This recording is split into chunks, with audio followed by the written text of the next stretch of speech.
कुछ दिन पहले की ये बात है। मैं मेरी मौसी के साथ एक कार्यक्रम में गया था, जहाँ मेरी मुलाकात एक महिला से हुई। मेरी मौसी से मुझे उसके बारे में काफ़ी कुछ पता चला और सच मानिए, उसे सुनकर मेरी आंखें भर आई। वह सिर्फ 17 साल की थी जब उसकी शादी एक ऐसे आदमी से करा दी गई जो उससे लगभग 14 साल बड़ा था। शादी के 1 महीने बाद उसे पता चला कि उसका पति शराबी है। सच्चाई सामने आने के बाद वो हर रात उसके साथ दुर्व्यवहार, मारपिटाई करता था और उसे अपनी माँ से पैसे लाने के लिए मजबूर करता था। जब वो इनकार करती तो लोहे की रॉड से उसे पीटता। उसने कई बार अपनी माँ को इन तकलीफ़ों के बारे में बताया, लेकिन उसकी माँ ने कहा, यह हर घर की समस्या है और तुम्हें इसे खुद ही ठीक करना होगा या इसको सहन करना होगा।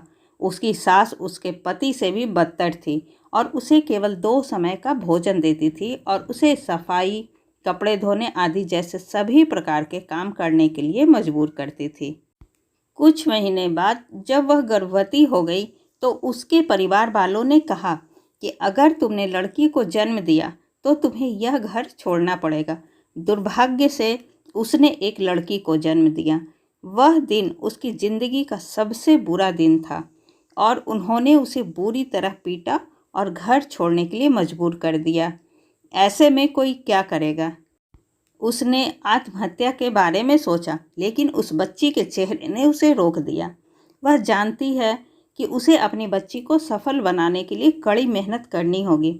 उसने अपनी सोने की बालियां बेच दी और एक पेपर कैरी बैग फैक्ट्री में नौकरी करने लगी, जहां उसे 2000 कैरी बैग बनाने के सिर्फ 150 रुपये मिलते थे।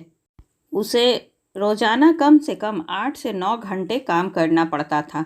इस काम के साथ साथ उसने एक ढाबे में टेबल और बर्तन साफ करने का काम भी किया और उसने वहाँ रोज़ाना 5 से 6 घंटे काम किया और प्रतिदिन 100 रुपये वहाँ से कमाने में सक्षम हो गई।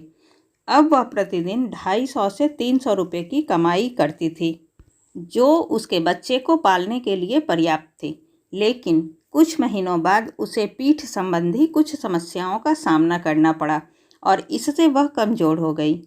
इस समस्या के बाद उसे सफाई की नौकरी छोड़नी पड़ी और खिलौनों की फैक्ट्री में मजदूर के तौर पर काम करना शुरू कर दिया। इस तरह उसने अपनी बेटी की शिक्षा का प्रबंध किया और अपने बच्चे के जीवन को आसान बनाने के लिए कई काम किए। वह जानती है कि भगवान केवल उनकी मदद करते हैं जो कड़ी मेहनत करते हैं।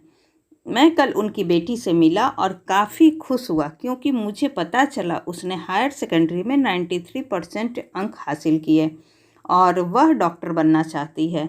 उसके पास अपनी बेटी के अलावा कुछ भी नहीं था और उसने अपने पति को छोड़ दिया और उसे कोई आइडिया नहीं था कि वह आगे क्या करेगी, लेकिन उसे खुद पर विश्वास था। आजकल थोड़ी सी समस्या आई नहीं कि लोग हार मान लेते हैं, डिप्रेस्ड हो जाते हैं या अपने जीवन को ही समाप्त करने की सोचते हैं।